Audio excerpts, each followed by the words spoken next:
안녕하세요. 잠이타고TV의 탑승객 여러분, 여러분의 시간여행 가이드 시향국준섭입니다. 오늘은 리치 언니 박세리 감독님에 대해서 알아보겠습니다. 구독, 좋아요, 알람 설정 부탁드립니다. 자매드스로 상담을 원하시는 분이나 자녀의 적성을 고민하시는 부모님 또는 아직 진로를 정하지 못한 청년들과 이직을 고민하시는 분들은 더보기란에 상담 방법과 연락처를 남겨놓았습니다. 확인 부탁드립니다. 박세리 감독님의 생일과 생신은 인터넷을 참고하였습니다.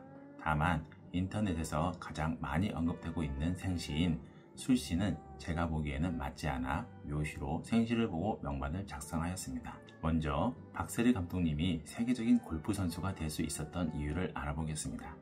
박세리 감독님의 명궁은 오공태양입니다. 오공태양은 한낮의 태양으로 가장 높게 떠있는 태양입니다. 보통 오궁에 잠이나 태양이 위치한 분들은 한 분야에서 일가를 이룬 분들이 꽤 있습니다.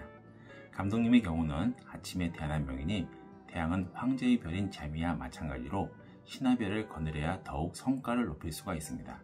신하별로는 육길성인 자보, 우필, 천계, 천월, 문청, 문곡과 더불어 삼태, 팔자, 태보, 봉고, 용지, 봉각, 운강, 천기 등을 의미합니다.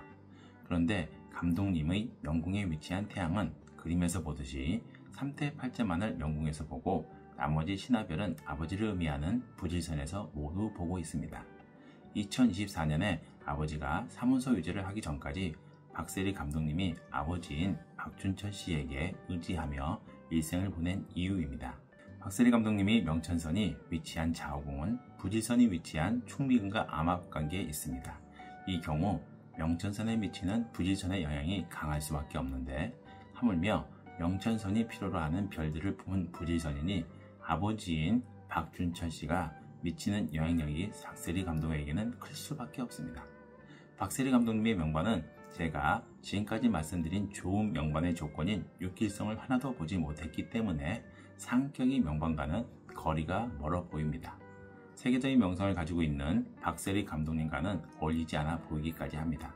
그런데 박세리 감독님의 명반은 명궁과 신궁에서 녹존, 화성, 지공, 직업을 보고 있습니다. 이를 이두문파에서는 살을 제압하여 백강조공처럼 쓴다고 하여 삼살 특수격으로 명명하고 있습니다. 물론 상당한 고격입니다. 또 백간조공과는 다른 의미에서 귀격을 만드는 선천의 삼길화인 화로, 화권, 화가를 박세리님은 천이궁, 복덕궁, 관록궁에서 보고 있습니다. 이는 박세리 감독님이 살을 쓰는 직업군, 즉 스포츠, 군인, 경찰, 법조계에 종사하면 살을 제압하여 화를 복으로 만들 수 있음을 의미합니다. 잠이타고TV 탑스킹 분들은 모두 아시겠지만 박세리 감독님이 세계적인 골프 스타가 되기까지는 어려서부터의 험난한 여정이 있었습니다. 특수격 모두가 겪는 살을 제압하는 과정으로 보시면 좋을 것 같습니다. 특히 박세리 감독님이 황금기였던 무신대안을 보면 제복선대안으로 대안의 내궁의 선천의 삼기라와 양명지원인 녹존마저 보고 있으면서 대안의 제복선은 기회와 발탁의 별인 천계, 천월을 협으로 보고 있습니다. 이런 시기에는 만약 살을 제압만 할 수 있다면 특수격은 돈이면 돈, 명예면 명예 모두를 취할 수 있습니다. 특히 오궁태양명인이 결과가 대단할 수밖에 없습니다. 그런데 탑승객 분들은 이런 의문을 가지실 수도 있습니다. 대안의 천교하기로 인하여 선천의 검은하기를 암동으로 움직이니 재적으로 문제가 있을 수 있는 대안이 아닌가? 당연히 그렇게 생각하실 수 있습니다. 하지만 쌍록을 보고 천계천월을 보는 제복선입니다. 검은하기는 재적인 성취를 이루기 위해서는 심각한 경쟁 또는 심각한 시비구설을 겪어야 함을 의미하지 완전한 실패를 의미하지는 않습니다. 이 대안의 형로선을 보면 박세리님의 경쟁 상대가 대단한 능력 있는 사람들임을 알 수 있습니다. 이 시기에 박세리 감독님이 세계적인 골프 선수들과 경쟁을 한 이유입니다. 물론 외궁인 부모궁이 탐낭이 대안의 화력을 움직였으니 아마도 이 대안에도 아버지로 인한 경제적인 손실은 꽤 있지 않았을까 싶습니다. 작년 2024년에 박세리 감독님이 아버지와의 경제적인 문제를 커밍아웃하여 세간의 이목을 집중시킨 적이 있습니다. 이는 박세리 감독님이 명반에 이미 예견된 일입니다.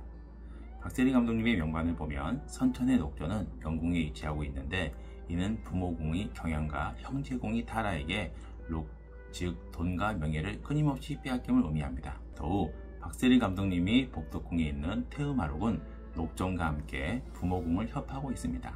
이는 부모궁이 박세리 감독님에게 록, 즉 에너지를 지원함을 의미하기도 하지만, 반대로 박세리 감독님이 지속적으로 부모궁에 록, 즉 돈과 명예를 지원함을 의미합니다. 아버지를 의미하는 부모궁의 주성인 천부는 재성으로 율기성과 경향을 보아 뜻은 하늘을 찌를 정도로 높은 반면, 이를 실현할 에너지인 록을 직접적으로 보지 못합니다. 다만 명궁과 복덕궁이 의미하는 박세리 감독님이 도움이 있을 때만 천부의 뜻을 펼칠 수밖에 없는 구조입니다. 박세리 감독님에게는 불행이 아닐 수 없습니다. 부모궁에 위치한 천부는 보고 있는 육길성 때문에 현실과 괴리가 있는 한없이 높은 이상을 가질 수밖에 없는데, 더하여 동궁하는 경향은 앞뒤 재지 않고 이를 과감하게 실천하게 만들기까지 하고 있습니다. 이상을 현실로 만드는 록을 협으로 보고 있으니 호가호위할 수밖에 없는 부모궁입니다. 2024년은 경술대안으로 경술대안의 상황을 보면 명궁이 기해와 발탁의 별인 천월천괴의 협을 받고 있고, 재백궁, 부초궁, 천이궁에서 선천의 3결화인 화록, 화권, 화가를 봐서 상당히 좋아 보입니다. 현재의 박세리 감독님을 보는 듯합니다. 문제는 태양록으로 선천의 명천선을 움직여 대안의 명천선의 거문하기를 움직이고, 또 대안의 천동하기로 선천의 거문하기를 움직여 발생과 결과 모두 선천의 거문하기를 움직이고 있는 것입니다. 이는 거문하기가 위치하고 있는 선천의 부관선의 의미대로 사회생활에서의 시비구설과 감정고충을 이 대안 내내 겪을 수밖에 없음을 의미합니다. 그런데 그의 시발점이 록기 전도된 천동화기와 녹존으로 움직이는 대안의 부질선, 즉 아버지와의 돈 문제입니다. 대안의 부질선을 자세히 들여다보면 재성인 우곡학원이 쌍관부를 보면서 문서성인 주소를 보고 있으니 윗사람과의 문서 문제로 재적 다툼이 송사로 이어짐을 알 수 있습니다. 이로 인하여 박세리 감독님이 사회생활이 시비로 힘들고 감정고통으로 힘들 수밖에 없는 것은 당연합니다.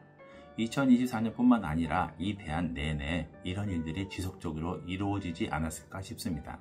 왜냐하면 부지선에서 보는 타라 영성은 지속적인 암중 타격을 의미하기 때문입니다. 특별히 2024년에 그런 일이 수면 위로 올라온 이유는 2024년에 유년이 앉은 자리가 록기 전도로 발생을 의미하는 천동화기로 움직인 공선이면서 유년의 태양화기로 대안에서 움직였던 대안의 부지선인 사회공선을 움직였기 때문입니다. 물론 유년의 염정록으로 대안의 태양록을 움직였던 충미공선도 2024년에 움직이는데, 이 공선이 또 선천의 부지선과 대안의 자전선 위에 있으니 발생과 결과 모두 아버지에게 문제가 있음을 나타내고 있습니다. 다행스럽게도 리치언니 박세리 감독님은 앞에서 언급하였듯 아버지 문제만을 제외하면 무척 좋습니다. 대안의 부관선인 인신궁에 앉아있는 선천의 태음록과 선천의 천기하기로 인하여 이 대안의 사회생활은 나쁘지 않아 보입니다. 아쉬운 것은 김종민님 편에서 언급하였듯 선천의 부관선의 거문하기가 이 대안인 경술대안에도 움직이고 있는 것입니다. 당연하게도 이번 대안도 역시 결혼은 쉽지 않아 보입니다. 박세리 감독님의 부관선 자체가 선천 거문하기를 품고 외로움의 별인 과숙, 고진을 보고 있는 게 결혼을 방해하는 가장 큰 이유이기도 합니다. 오늘은 여기까지 하겠습니다. 구독, 좋아요, 알람 설정 부탁드립니다. 자미드스로 상담을 원하시는 분이나 자녀의 적성을 고민하시는 부모님, 또는 아직 진로를 정하지 못한 청년들과 이직을 고민하시는 분들은 더보기란에 상담 방법과 연락처를 남겨놓았습니다. 확인 부탁드립니다. 감사합니다.